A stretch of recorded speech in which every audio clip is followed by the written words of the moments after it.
안녕하세요. 김유갑의 경기부동산입니다. 구독, 좋아요 부탁드립니다. 2020년부터 19개월간 전국 집값 거품이 점점 커졌는데 마침내 10월 들어서면서 전국 집값이 하향세로 전환이 되었습니다. 많은 사람들이 2023년 이후에나 집값 하락을 예상하였지만 대출 중단과 금리 인상, 중국 헝다그룹과 미국 테이퍼링 등 악재가 겹치면서 매수 심리가 급추락하고 있습니다. 그동안 실거래가가 높게 올라와 매물들이 아파트 단지마다 점점 늘어나면서 실거래가 아래의 하락 매물이 쏟아지고 있습니다. 유료 상담은 010-3999-8808 전화 주십시오. 마침내 전국 집값 동시 하락, 아파트 단지마다 급금매 날벼락.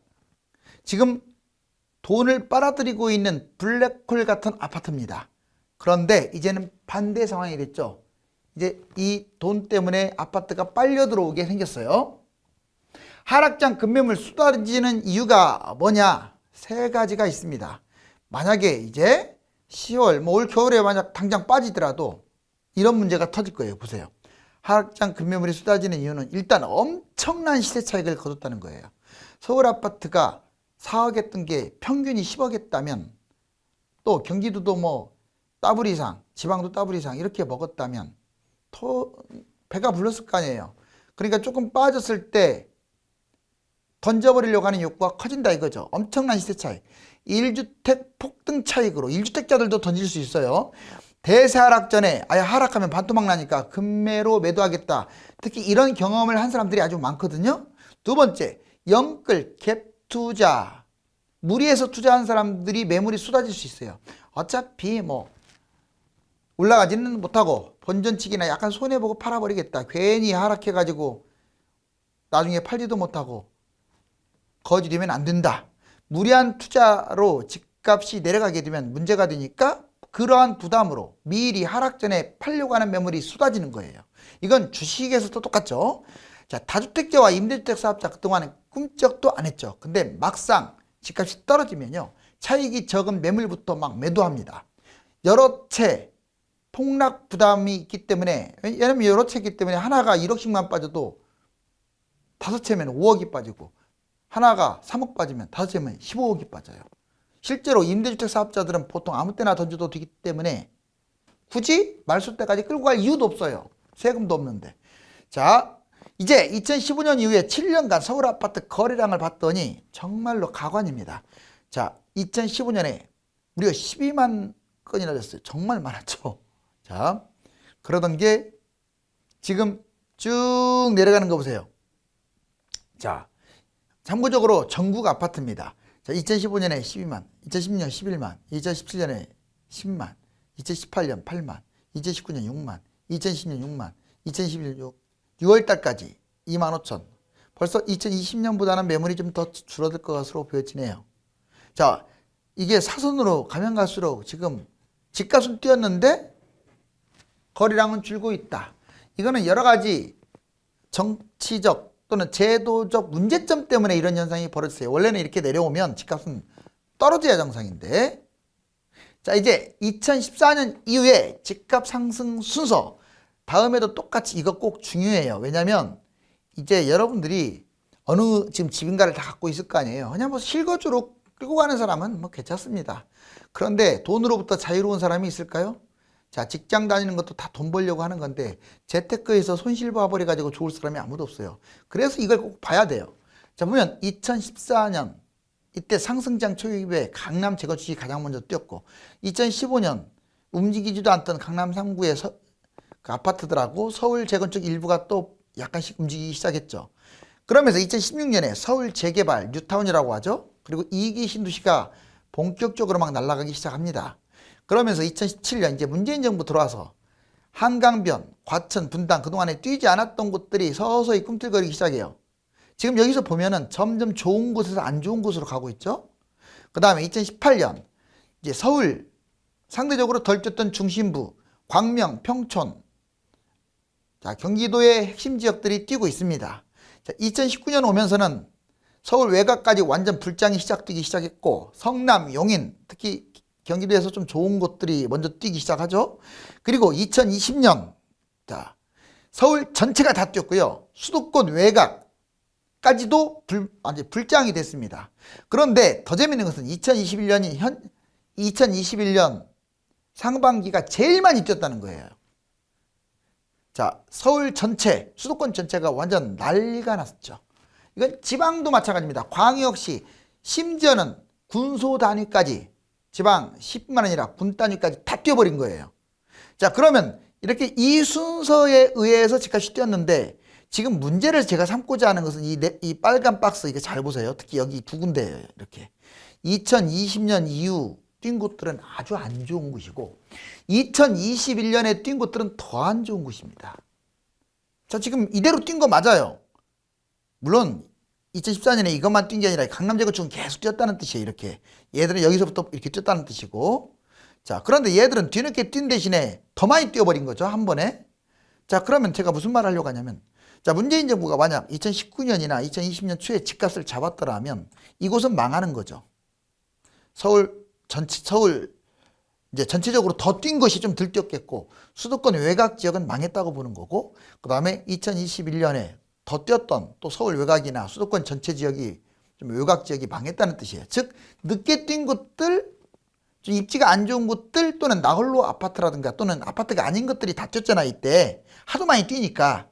자, 그래서 거의 2021년이나 2022년까지 뛸 것으로는 보이는데 끝물입니다. 그러면 다음에 보세요. 다음 상승장에도 똑같은 패턴이 반복될 가능성이 크고 수도권 외곽은 망한다고 보면 돼요. 또 지금처럼 이렇게 집값을 띄우는 대통령이 또 나올까요? 안 나오면 여기서 끊기잖아. 그러면 이렇게 한번 순서대로 보세요. 위험하죠. 아무튼 뒤로 갈수록 위험한 거 맞아요. 왜? 집이 남아도니까. 집이 안 남아돌면 뭐 위험할 거 없는데, 집이 남아돌고 3기 신도시 그거 또 들어오면요, 인구는 제자리 걸으면서 지금보다 훨씬 위험하죠. 수도권 외곽은 망하고, 외곽만이 아니라 웬만한 외곽은 다 망할 것 같아요. 지방은 말할 것도 없습니다. 지방은 더 떨어지겠죠. 인구 감소하는데 뭐 지방이, 수도권이 외곽이 망하는데 지방이 뛰겠어요? 자, 그러면 떨어질 때는 이렇게 가고, 올라갈 때는 어떻게 해요? 올라갈 때 이렇게 올라가고, 떨어질 때도 이렇게 이 순서로 떨어져요. 떨어질 때도. 자, 참고하세요. 자, 그래서 이 뒷부분에 해당되는 사람들, 늦게 자기 집이 뛰었다 그러면 뭐 거기에서 어차피 살 거라면 사시고, 다만 나는 꼭 여기서 살 필요가 없다, 입지 좋은 데를 가고 싶다 그러면 하락장에 갈아타세요. 자, 이제 폭락장, 부동산 시세 차익 순서, 이거 보면 아주 여실히 드러나요. 자, 이런 방송을 누가 해주겠어요? 거의 없어요, 유튜브들. 자, 잘 보세요. 자, 먼저 6등, 총 1등부터 6등까지 잡아보자고요. 6등이 꼴찌죠. 꼴찌가 누구냐? 무주택자는 꼴찌입니다.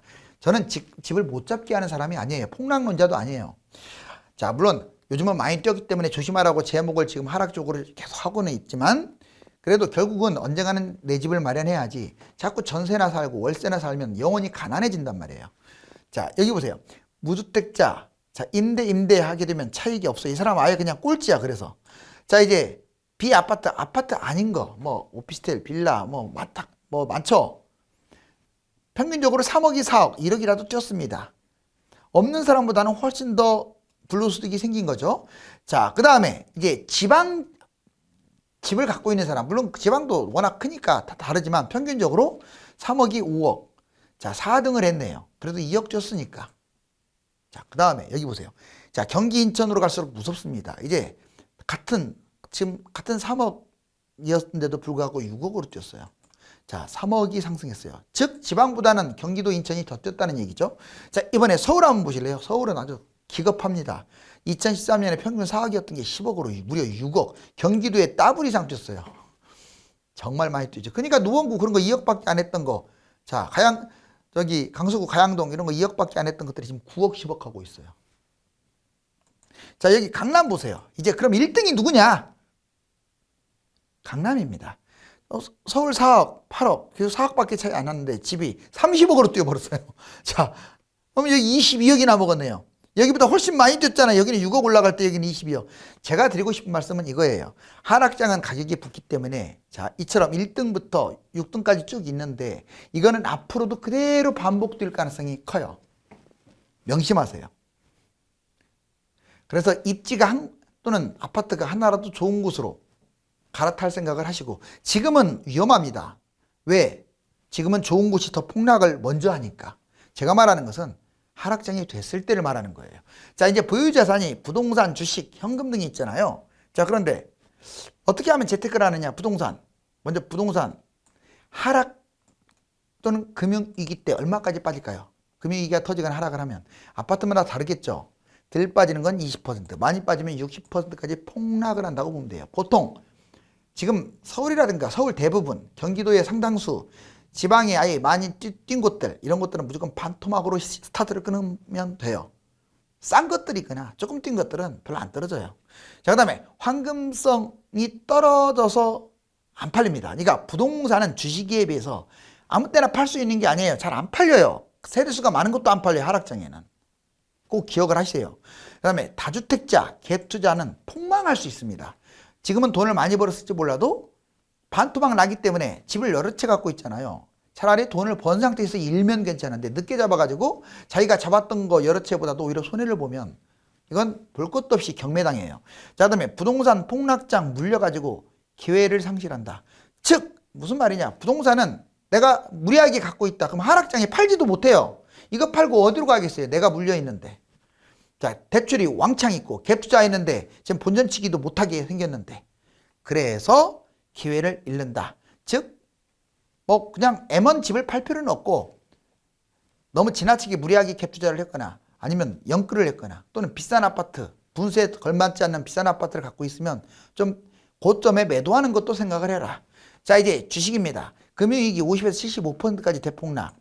부동산보다 더 떨어졌으면 더 떨어졌지 덜 떨어지진 않아요. 미국 발 때 50, IMF 때 75%가 떨어졌죠. 주가 중독에 빠진 사람들 결국 70% 자산 탕진합니다. 주식은 잘 들으세요. 자, 폭락장 바닥에서나 시작하는 거예요. 바닥이 어딘지 몰라도 대충 알잖아. 뭐 코스피가 1000까지 떨어졌거나 1200까지 떨어졌거나 뭐 그 있잖아요. 그 정도 선에서 잡아야지. 평상시는 지금을 말해요. 또는 하락장이거나 평상시에는 주식 잡았다가는 그냥 패가 망신이에요. 명심하세요. 주식 잡으면 여기 뭐라고 써 있어요? 70% 자산 탕진. 10억이 있으면 7억 탕진하고, 자, 1억이 있으면 7천만 원 잃는다 이 말이에요. 자, 주변 보세요. 돈 벌었다는 사람은 다 거짓말입니다. 자, 평상시 주식 절대 하면 안 된다라고 아예 제가 못을 박았어요. 자, 그 다음에 주식 폭락장에 물려가지고 기회도 잃어요. 또 주식을 끌고 가는 사람들은 하락할 때 못 팔잖아요. 물려가지고. 그러니 무슨 부동산으로 돈을 벌고 뭘 폭락장에 뭘 사가지고 돈을 벌겠어요. 자, 현금. 이게 최고죠. 여기 근데 현금도 문제가 있어요. 주식 부동산 상승장. 즉 주식이든 부동산이든 뭐 아주 바닥에서 막 올라갈 때는 현금 갖고 있으면 안 돼. 그때는 사야 돼요. 자본주의에서는 현금이 왕일 때가 있고 현금이 거지일 때가 있단 말이에요. 자, 여러분들 돈을 막 찍어낼 때 언제입니까? 초기. 자, 이번에 코로나 초기 때 돈을 막 찍어냈잖아요. 그때는 돈이 너무 넘쳐나. 다만 부동산도 뛰긴 했지만 부동산 주식이 상대적으로 싸고요. 이때는 막 잡는 거예요. 그런데 지금은 다르잖아. 지금은 돈을 많이 찍어냈다고는 해도 너무 거품이 심해. 뭐가? 주식하고 부동산이. 그러니까 요즘 못 가고 있는 거예요. 이제 위험하게 폭락 위험성이 있기 때문에 지금 현금이 형편없다고 주식을 막 잡으면 안 돼요. 부동산을 잡으면 안 돼요. 지금은 돈보다 오히려 위험자산들, 부동산 주식이 너무 뛰었어요. 여기 보시면 현금, 주식 부동산 상투장에는 현금을 보유해라. 딱 지금에 해당되는 말이 좀 그죠? 하락장에 경제위기 부자 최고 기회가 온다. 부동산 폭락장 두세 배 자산 증식할 수 있어요. 폭락장에 잘만 투자하면 주식이든 부동산이든 두세 배 벌 수 있는데 이 현금을 갖다가 있는 꼴을 못 봐가지고 맨날 여기에 지금 물려 있으니까 돈을 못 버는 게 이게 바로 일반인들의 특성. 자, 이제 무주택자 때를 기다리면 얼마든지 역전도 가능하다. 자, 여기 보세요. 유주택자가 2017년에 6억의 어떤 아파트를 매입했어. 그럼 지금 다 10억은 다 갔잖아요. 그렇죠? 어디를 잡았던 특히 서울이나 수도권은 10억 다 됐습니다. 2017년에 2021년이니까 더 갔으면 더 갔지 못 가진 않았어요. 자, 그러다가 2025년이나 6년에 한 번은 떨어질 텐데 제 생각은 이 6억 근처로 또 떨어질 것 같아요. 반토막까지는 아니래도 뭐 다 토해낸다고 보시면 돼요. 왜냐하면 2017년이 바닥이 아니에요. 2013년이 바닥이야. 얘는 3억이나 여기서 뜬 거예요. 알았어요? 그러니까 6억. 그러면 2030년에 또 이제 올라갑니다. 집은 나는 올라간다고 봐요. 이게 서울 기준으로 15억까지는 올라가지 않을까. 자, 10억에서 15억으로 결국은 올라가네요. 우상향입니다. 그래서 제가 폭락문자가 아니라는 거예요. 여기 보시면 자, 다만 6억에서 10억 벌었다가 또 6억으로 떨어졌다가 또 올라간 건데 결국 이 사람은 6억에 잡아가고 시간 많이 지난 2030년 정도 한 8억 정도의 순수익이 생기게 되는 거죠. 자, 그 다음에 무주택자야. 이 사람은 이때 안 잡았어. 6억.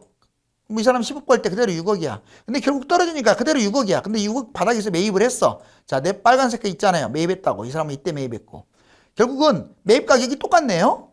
자, 근데 이 사람 이제 결국 2030년에 6억에 사가지고 10억 단번에 그냥 먹어버려요. 먹는 것은 똑같이 먹었지만 이 사람은 부대 비용이 덜 들어갔을 거 아닙니까? 그래서 이 사람은 9억을 먹었어요. 15억까지 똑같이 올랐어도 이 사람은 8억 먹고. 결론적으로 지금 여러분들이 부러워하는 어떤 부동산을 잡아가지고 막 사람들 부럽다 하는 사람들이 여러분만 또 못하는 상황이 될 수도 있으니까 자, 잘 판단해서 기다리시면 돼요. 그렇다고 모든 사람이 무주택으로 기다리라는 건 아니에요. 상황에 따라 다릅니다. 자, 이제 경기 인천 2020년 이후에 거품 폭등한 이유. 왜 그러면 거품이 이렇게 폭등했느냐? 왜 서울은 일찍 뛰었는데 경기도는 늦게 뛰었을까? 지도를 한번 펴보세요. 서울은 조그만한데 경기도는 막 20배, 거의 20배 육박해요. 엄청 커요, 지도가. 그렇게 땅은 크면서 인구는 서울보다 300만 정도밖에 많지 않아요. 이 땅은 20배인데. 그러니 그리고 또 서울은 그린벨트 풀어갖고 집도 새로 안 지어요. 그냥 재건축, 재개발이 고작이야. 근데 경기도는 그냥 심심하면 그린벨트 풀어가지고 신도시 만들고 택지지구 만들고 이번에도 거의 40개를 만들잖아요. 3기 신도시 택지지구를. 미쳤어요 완전히 제가 보기에는. 그러니 집값이 올라가겠어요? 그러니 늦게 뛴 거야. 그래서 왜? 서로 너무 집들이 많다 보니까 서로 경쟁하니까. 그래서 2020년까지 경기도가 못 간 거예요. 그걸 되새길 필요가 있어요. 아까도 말했지만 지방은 더 심각합니다. 자, 경기도 땅하고 지방 땅하고 땅을 비교하고 인구를 비교해봐요. 답 나오잖아요. 자, 여기 보시면 경기 인천 2020년 폭등 이유는 서울에 비하여 입지를 감안해서 너무나 안 뛰었어요. 서울이 4억에서 거의 8억까지 7억, 7, 8억까지 뛸 때 경기도는 1억밖에 안 뛰었어. 그러니 당연히 두 번째 세종시나 광역시, 자 대구라든가 부산에 비해서도 집값이 너무나 낮았어. 경기도가. 특히 인천 같은 경우는 광역시지만 너무 쌌어요. 어떻게 서울 옆에 붙은 인천이 대구 부산보다 집값이 더 싸. 그러니까 지금 막 날아가는 거예요. 이해 가셨죠? 자, 그 다음에 서민층 7억 미만 아파트가 밀집된 곳이 경기도 인천입니다. 그래서 많이 뛸 수밖에 없었죠. 너무 쌌으니까. 그 다음에 갭 투자 지방 사람들이 막 무진장이 원정 왔어요. 서울은 비싸고 하니까 경기도로 막 간 거야. 30대 영끌의 타깃이 주로 경기도였어요. 그 다음에 10년 전 시세 대비 상승률이 너무 낮았던 거예요. 10년 전보다도 오히려 신고가를 찍어야 하는데 그때보다 더 낮았어. 일부 지역은. 그러니 당연히 올라가겠죠. 그리고 상승장에 특히 싼 것들 막판에는 싼 것들이 많이 뛰었습니다. 요즘 뛰는 것들이 뭐예요? 경기도도 10평대, 20평대 이런 것들이 많이 뛰잖아요. 자, 무주택자 유형별 이제 무주택, 1주택, 2주택으로 간단하게 정리할게요. 무주택자 세 가지 형태가 있어요. 아파트 매도 무주택. 이미 매도를 해버린 무주택. 매도에 막 지금 불안할 거예요. 자금을 줄여서 불안하면 무조건 현금 부여만이 등산은 아니잖아요. 자기가 샀던 것보다 더 줄여서 가세요. 갈아타기. 또는 내가 판단하기에는 뭐 꼭지다. 아니 인력 더 가더라도 이겨낼 수 있다. 그럼 현금 확보하면 됩니다. 그런데 아파트를 매도했기 때문에 웬만하면 좀 줄여서 갈아타는 것이 안전하긴 해요. 자꾸 너무 무주택으로만 가려고 하는 것은 좋은 게 아니에요. 제가 무주택을 권하는 게 아니에요. 무리하게 잡지 말라는 거지. 그 다음 두 번째, 이번에는 아파트가 아닌 비아파트를 매도해서 무주택 뛴 사람은 재개발 재건축 의외에 차라리 이런 기대감이 있으면 매도를 했으면 이런 걸 매도하면 안 되죠. 원래는 그냥 끌고 가던가. 근데 이것이 아닌 것들 그 외에는 매도할 필요가 있어요. 재건축도 아닌데 왜 끌고 갑니까? 그러니까 그 비아파트 매도 후에 오히려 현금 부여해서 이때는 아파트를 팔 때는 그냥 사도 되지만 비아파트는 현금 부여해도 돼요. 그리고 분양을 받거나 나중에 부동산 하락 시 금매를 잡으면 되죠. 장기간 무주택, 나는 애초부터 태생이 무주택이었다. 그런 사람들은 하락장을 잘 활용하고 또는 지금 마찬가지 분양권, 미분양 이걸 계속 판단하세요. 자기의 가점이라든가 이런 거. 분양이 우선인 거야. 그리고 하락장에는 중저가, 초급매 이런 것들 실거주 판단해서. 그럼 지금 잡으면 안 되느냐? 지금 잡아도 되죠. 중저가, 초급매, 실거주.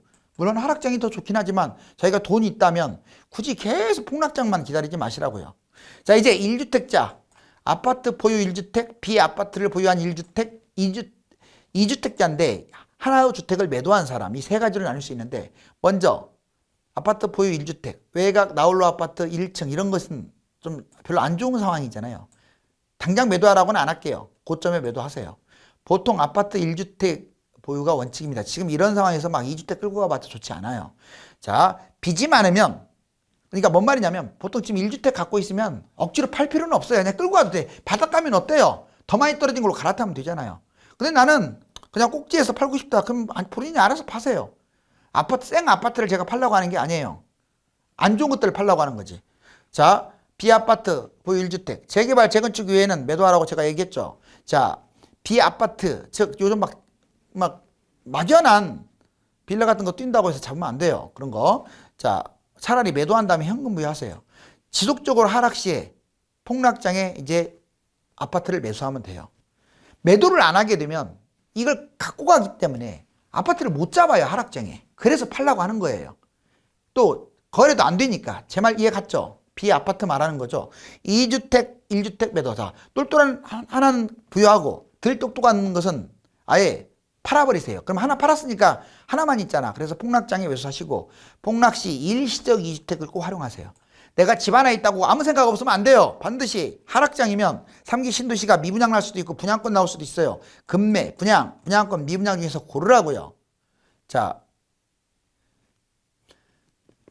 이제 갭투자 증가하는 이유와 갭투자하는 사람들 특별한 규제가 없으니까 갭투자하는 거야. 그래서 제가 정부한테 빨리 이거 규제하지 않고 뭐하고 있냐 뭐라고 하는 거잖아요. 심해지는 대출 규제 때문에 갭 투자하는 거고 자본금이 적게 들어요. 왜? 전세를 끼웠으니까. 전세 가격이 올라가니까 간격이 좁아져서 갭 투자를 하는 거예요. 집값이 계속 올라가는 기대감 때문에 갭 투자를 하는 거예요. 결국은 갭 투자 누가 많이 했냐? 다주택자, 임대주택 사업자, 외지인들, 법인 이 사람들이 투기를 하고 있는데 참 안타깝네요. 자, 마지막으로 갭 투자 증가는 집값 폭등을 야기시키고 갭투자가 감소되면 집값이 하락한다는 게 통계로 나옵니다. 뭔 말이냐? 여기 이게 막대 그래프가 갭투자예요. 갭투자가 많이 늘어나니까 이거 노란색 시세예요. 시세가 올라가죠. 화살표도 올라갔죠? 자, 이번에 갭투자가 줄어드니까 어때요? 막 2018년, 19년, 20년 쭉 있는데 자, 시세가 내려갔죠? 내려왔네요. 이번에 또 갭투자가 늘어나니까 시세가 올라가네요. 비례해서 지금 노란색. 역시 갭투자가 내려가니까 시세가 내려가죠. 이 말을 하고 싶은 말은 정부가 왜 갭투자를 안 잡는지. 잡으면 그냥 내려갑니다. 집값. 그냥 빠져요. 근데 아직도 지금 집값을 올리고 싶나 보죠. 자, 이제 일반 가정 계속 그동안에 집값이 치솟아서 스트레스 엄청 받았을 거예요. 벼락거지가 되고 이 가족들이 정말 고민거리가 많았고 가족끼리 싸우고 그랬는데 그러지 마세요. 세상은 돌고 돌고 돕니다. 기회가 또 올 거예요. 전통적으로 가을 이후 찬바람이 불면서부터 부동산 시세가 꺾이기 시작했는데 올해에도 11월, 4월 사이에 집값이 내려가는 모양새를 보입니다. 하지만 예전처럼 일시적 조정이 아닌 2에서 5년간의 대세 하락의 출발점이 될 수도 있기 때문에 매도자와 매수자 모두 촉각을 곤두세워야 합니다. 감사합니다.